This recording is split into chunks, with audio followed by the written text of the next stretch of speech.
Dice el refranero que entre todos la mataron y ella sola se murió. Esto es, que en ocasiones se achaca a una única causa el daño producido por muchas, un daño que ya no se puede remediar. Se emplea el proverbio cuando nadie desea asumir la parte que le corresponde de responsabilidad de algún suceso infausto, en cuyo resultado han contribuido varios factores. Viene muy al caso cuando se plantean los males de la dehesa. Aunque pase desapercibido para la población abocada a residir en las ciudades de tamaño medio o mínimo, la pervivencia de la dehesa, el ecosistema más característico del suroeste peninsular, no está garantizada más allá de unas pocas décadas. Las tonalidades del cuadro que se pinta cuando se habla de su futuro están pasando del claro oscuro a una paleta donde el negro se impone al verde esperanza.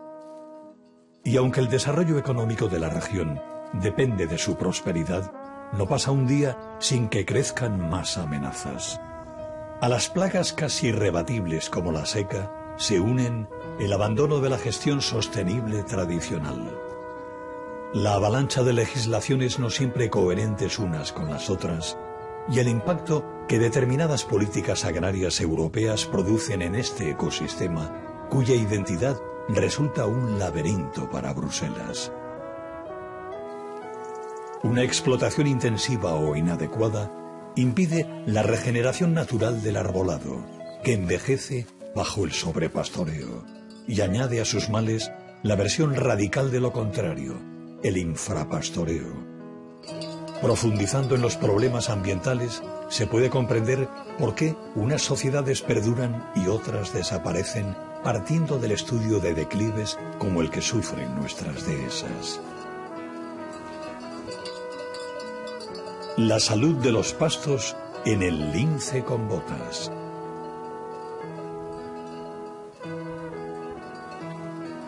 Si nosotros nos vamos un poco más arriba en el mapa y vemos el mapa del mundo, lo que tenemos debajo es África, y África lo que tiene es un desierto que nos acecha.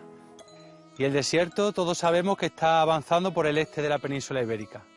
Ante esa situación podríamos hacer dos cosas, o bien intentar frenarlo o permanecer impasible.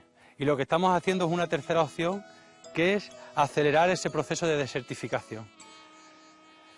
Eso es algo que deberíamos plantearnos seriamente cuando paseamos por las dehesas y vemos imágenes como esta, una rama de un árbol milenario que se ha caído y que a su alrededor no tiene ninguna oportunidad a la hora de regenerarse.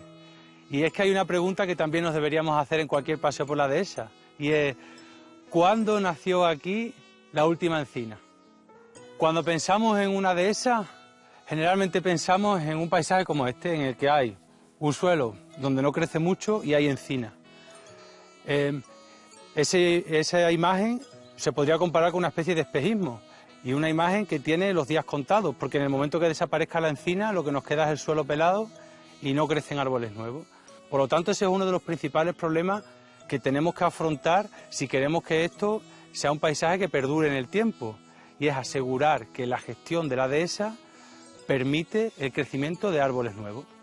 Entonces, cuando hablamos de dehesa, hablamos de un sistema también de convivencia del ser humano con los recursos naturales, y eso durante muchas décadas ha sido sostenible.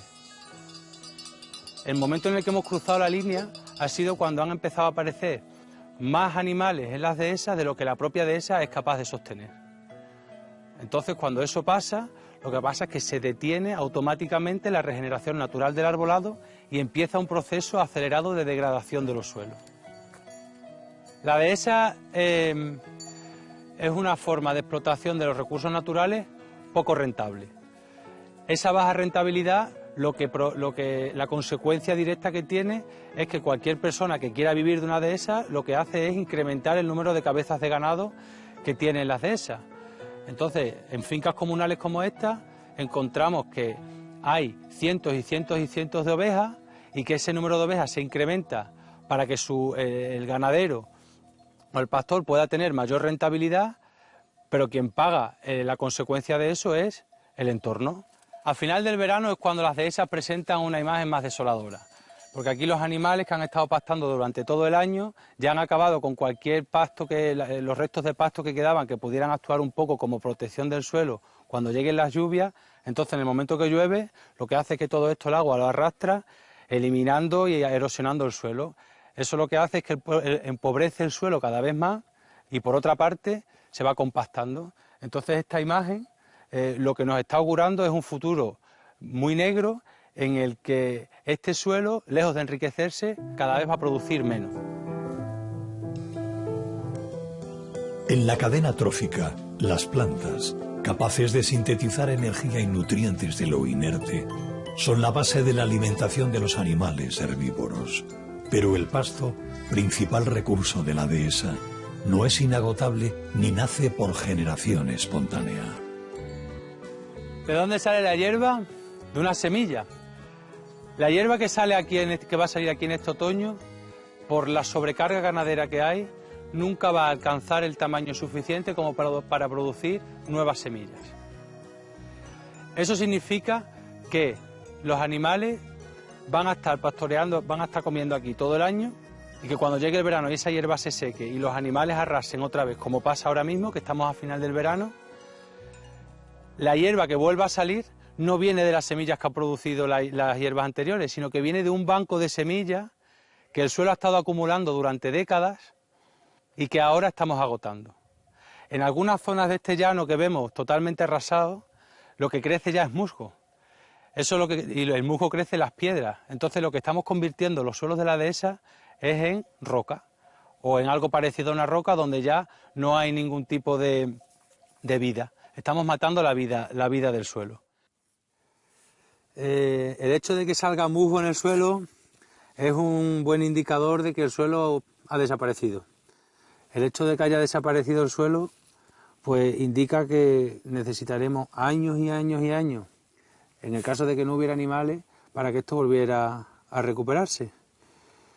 Y bueno, pues aquí tenemos un buen ejemplo.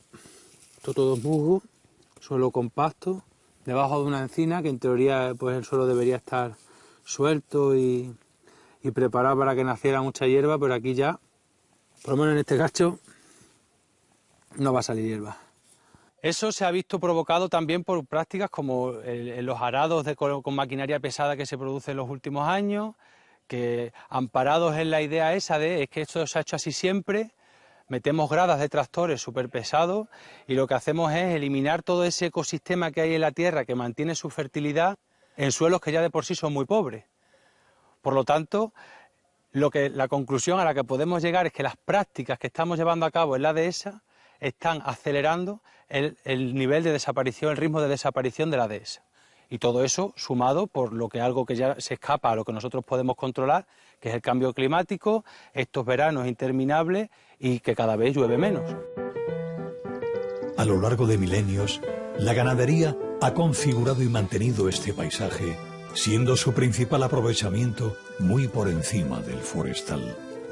Así no es extraño que del total de áreas adehesadas de España, más de un tercio de la cabaña ganadera se concentre en Extremadura. Se trata de una presión que no puede obviarse como el que oye llover. Tanto el exceso de pastoreo como su escasez contribuyen a desestabilizar un sistema que depende de un maridaje exacto entre todos sus elementos. El problema en la dehesa, por un lado tenemos el sobrepastoreo, ¿no? Pero no solo, y el infrapastoreo. ¿Qué quiere decir el sobrepastoreo? El sobrepastoreo quiere decir que los animales dañan las plantas cuando están en crecimiento, ¿vale? Es decir, para que no se produzca sobrepastoreo, las plantas tienen que recuperarse para que los animales puedan entrar otra vez a pastar. O bien, los animales no pueden permanecer demasiado tiempo en una parcela, porque si no, las plantas que comen primero, ¿vale? Cuando se están recuperando, si los animales vuelven a comerlas, están produciendo también sobrepastoreo. De ahí la importancia del tiempo, ¿vale? El tiempo de estancia en las parcelas tiene que ser corto para que no se produzca el sobrepastoreo, y el tiempo de recuperación de las plantas tiene que ser largo. Es decir, los animales no pueden volver a la parcela hasta que éstas estén recuperadas. Pero el problema en la dehesa no es solamente el sobrepastoreo, sino que también se está produciendo en diferentes zonas por un mal manejo de la ganadería o incluso por un abandono de estas prácticas, porque no son rentables, se está produciendo el infrapastoreo. ¿Qué quiere decir el infrapastoreo? Que no hay pastoreo, entonces el animal que era el que controlaba ese matorral y el que además favorecía que el pasto, la hierba, crezca y se desarrolle, no está ejerciendo esa función.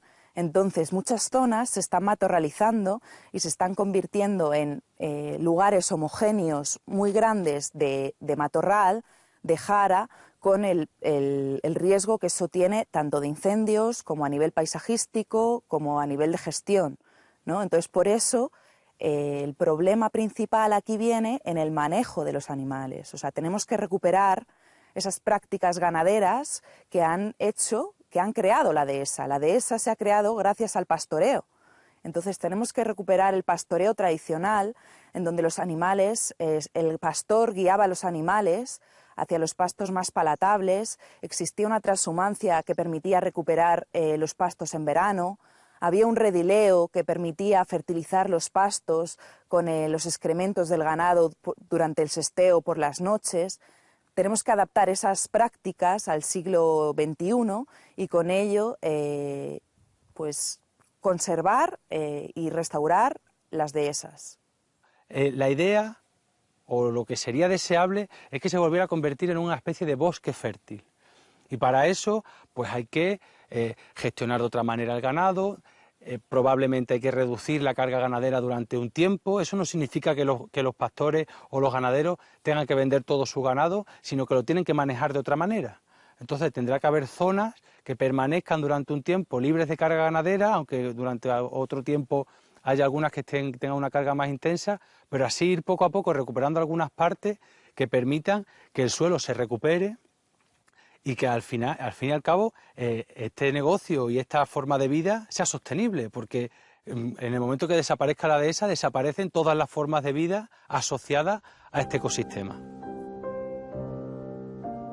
Holístico es un adjetivo de nuevo cuño que expresa la consideración de algo como un todo. Lo holístico postula que los sistemas y sus propiedades deben ser analizados en su conjunto y no a través de las partes que los componen, consideradas éstas separadamente. Es, en resumen, la versión científica del refrán del inicio. En la actualidad, es una fórmula aplicada a la investigación de los problemas de la dehesa. Un ejemplo de biodiversidad que le viene al pelo al concepto. Bueno, el concepto de holístico quiere decir tener en cuenta todas las partes implicadas en el sistema, así como las relaciones que se producen entre ellas. Las dehesas son sistemas muy complejos, en donde participan el arbolado, el suelo, el ganado, las personas que están manejando esas fincas, las familias, la economía. Entonces hay que tener en cuenta todas estas partes, así como sus relaciones. Entonces este concepto holístico indica que hay que considerar tanto la pata social como la pata ambiental como la pata económica a la hora de tomar decisiones, y no solamente tomar decisiones enfocadas a una mejora de la parte económica, porque al final, si nosotros no tenemos en cuenta la parte ambiental, que al final es nuestro capital, porque el suelo es nuestro capital, el que nos va a permitir que haya un mayor forraje y que, por ejemplo, gastemos menos en pienso.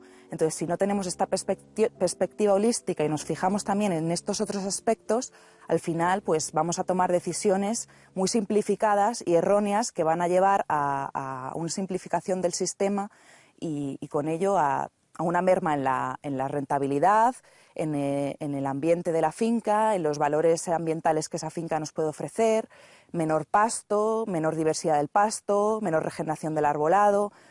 O sea que en definitiva es tener en cuenta la complejidad del sistema y sus relaciones para la toma de decisiones. De esta manera podemos focalizarnos en mejorar la rentabilidad tanto de las fincas, ¿no?, como al final de la sostenibilidad de las dehesas.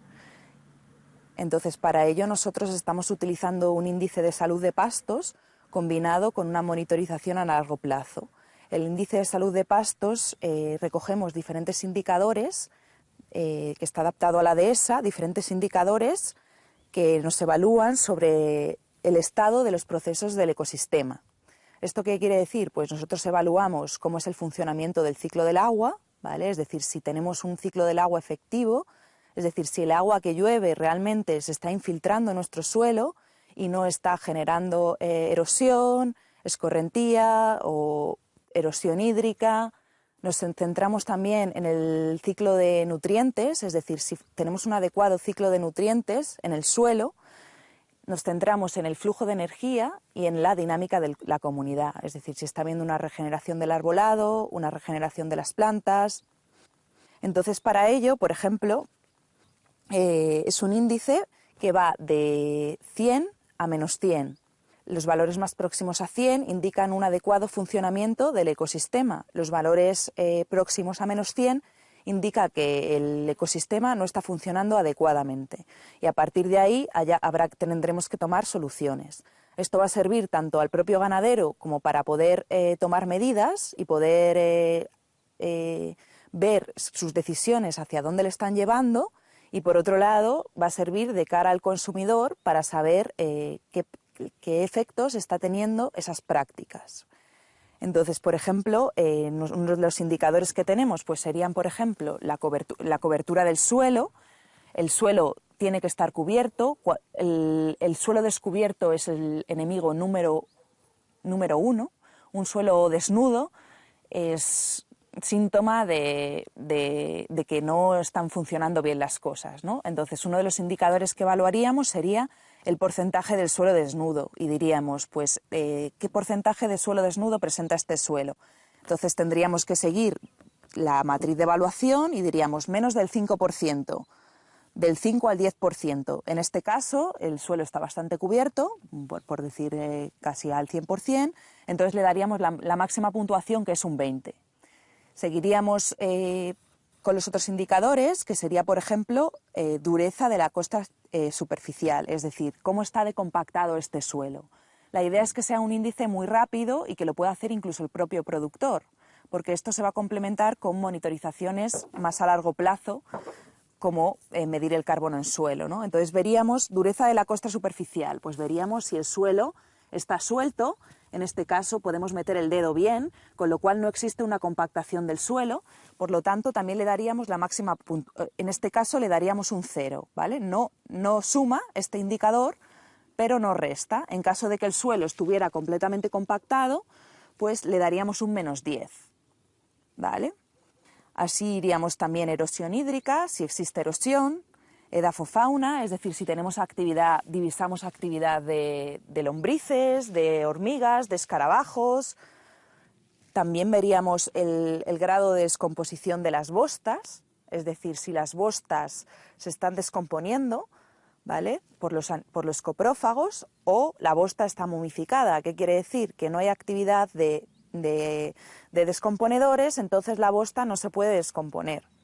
Para esto el papel de los desparasitarios, sobre todo de la ivermectina, es muy dañino con el tema de los coprófagos y está dañándolos y evita que pueda funcionar bien el ciclo de nutrientes, porque son un organismo necesario para que esa bosta se pueda incorporar al suelo de nuevo. Y si la bosta no se incorpora, no estamos incorporando esos nutrientes. Además de estos indicadores, bueno, también tendríamos en cuenta a nivel de plantas, tendríamos en cuenta las gramíneas perennes, las leguminosas, y tendríamos en cuenta tanto la cobertura como la abundancia de las mismas. Las gramíneas perennes son unas plantas deseables en el ecosistema porque van a tener un sistema radicular más fuerte, que van a permitir una mayor adaptación a las sequías. Por lo general no son plantas como las anuales, que nacen y tienen un ciclo anual, sino que permanecen en estado de latencia durante las condiciones no favorables, que en nuestro caso es el verano, y a las primeras lluvias van a recuperarse otra vez, con lo cual van a ser son mucho más efectivas para cubrir el suelo y van a ser mucho más efectivas para un contexto de cambio climático. Las leguminosas también nos fijamos en ellas, sobre todo por el tema de la proteína para el ganado y la fijación de nitrógeno por parte de nitrógeno atmosférico por parte de las leguminosas. Y luego tenemos en cuenta a nivel de comunidad, por un lado los arbustos, por otro lado el arbolado. Los arbustos tenemos las dos caras de la moneda. Por un lado, arbustos que generan un valor positivo en el ecosistema, ¿vale?, que pueden ser plantas forrajeras para los propios animales, como pueden ser las retamas, o la retama, pues una leguminosa, que ahora mismo no encontramos ninguna por aquí, puede ser las retamas que además fijan nitrógeno al suelo, o en otro contexto podemos encontrar arbustos no deseables, como pueden ser las jaras, sobre todo cuando están, a lo mejor no cuando tenemos una jara dispersa, sino cuando están de manera muy abundante y el ganado no puede acceder a ellos, ¿vale? En ese caso, las puntuaciones son negativas, ¿vale? Y por otro lado, en el caso del arbolado, tenemos en cuenta, por un lado, la salud del arbolado adulto, es decir, que el arbolado se encuentre sano, que esté cubierto de hojas, que no presente signos de decaimiento. Y por otro lado, la regeneración del arbolado. La regeneración del arbolado es un problema grande en la dehesa, ya que actualmente apenas existe regeneración y de aquí a 50, 100 años, si no hay esta regeneración, pues la dehesa va a desaparecer. Hasta el final se puede ser audaz, hasta el final se puede ser fiel, hasta el final se puede ser inteligente. Pero básicamente de lo que se trata es de que no llegue un desenlace que acabe con un organismo ambiental, cultural, social y económico repleto de sentido. Las estimaciones del Foro Encinal, de la Federación Española de la Dehesa y de las entidades que realmente están preocupadas por el futuro de este paisaje, estiman que en pocas décadas, igual menos de la que esperamos, pero hablan de unos 60, 70 años, casi el 80% de los árboles que conocemos ahora mismo, al ritmo que vamos, habrán desaparecido. Cuando nosotros damos un paseo y tenemos esa sensación de árboles antiguos, árboles viejos, árboles desgastados, al final lo que estamos asistiendo es un poco a una forma de agonía, ¿no?, del fin y de la muerte. Entonces, por eso también es muy importante que intentemos darle la vuelta a esa situación e intentar traer vida a ese ecosistema en el que todavía hay un halo de esperanza. Todo este manejo, ¿no?, tiene que ser apoyado al final por las administraciones públicas y por la política, ¿no? Actualmente la política agraria comunitaria es una herramienta muy interesante que se podría utilizar para apoyar estas prácticas y no apoyar una desertificación, un sobrepastoreo, un daño al ecosistema. Al final, los ganaderos y las ganaderas que estén aplicando prácticas o manejos que estén regenerando y restaurando el suelo tienen que ser apoyados tanto por parte de la sociedad como por parte de la política, ¿no? Y además todo este problema de acceso a la tierra que pueden presentar muchos jóvenes que quieren incorporarse en el campo, pues de alguna manera tiene que ser solucionado, ¿no?, y solventado, a lo mejor desde todas estas dehesas boyales o dehesas públicas que están en manos de los ayuntamientos o incluso en manos privadas que no tienen un relevo generacional para que se ocupe de esas actividades, pues que se pongan en disposición de gente y de personas que quieren volver al campo o que quieren apostar por la ganadería como medio económico y como medio de restauración y de conservación del medio rural y el medio natural. La Federación Española de la Dehesa ha tenido recientemente reuniones en la Comisión Europea y están reclamando, sobre todo, que las ayudas a la dehesa se equiparen a otros sistemas de explotación de recursos como pueda ser el olivar. Entonces, de media, una hectárea de dehesa obtiene unas ayudas en La Paz de entre 40 y 60 euros por hectárea, mientras que las del olivar van desde 240 hasta los 1.000 y pico de euros de subvención que tiene en algunos casos. Entonces, las políticas europeas, las políticas nacionales, hasta ahora, que parece que eso poco a poco va a empezar a cambiar, han favorecido la expansión de sistemas más intensivos y no han favorecido las prácticas sostenibles dentro de la dehesa. pues al final este cambio está comenzando, ¿no? Hay muchos ganaderos pioneros que están empezando a implementar en sus fincas estas prácticas en Extremadura y en la península ibérica, pero este cambio es lento, ¿no? Entonces creo que en mi opinión hace falta pues como un apoyo desde la administración y también un apoyo por parte de los consumidores, ¿no? Que estos ganaderos que producen bajo este paradigma de sostenibilidad pues puedan vender sus productos bajo esa línea, ¿no? O sea, actualmente la mayoría de los productores se encuentran que tienen que vender sus productos por un canal convencional, porque no encuentran canales que les permitan vender sus productos con este valor añadido, ¿no? Y con estos beneficios que están produciendo a todo el mundo, a toda la sociedad.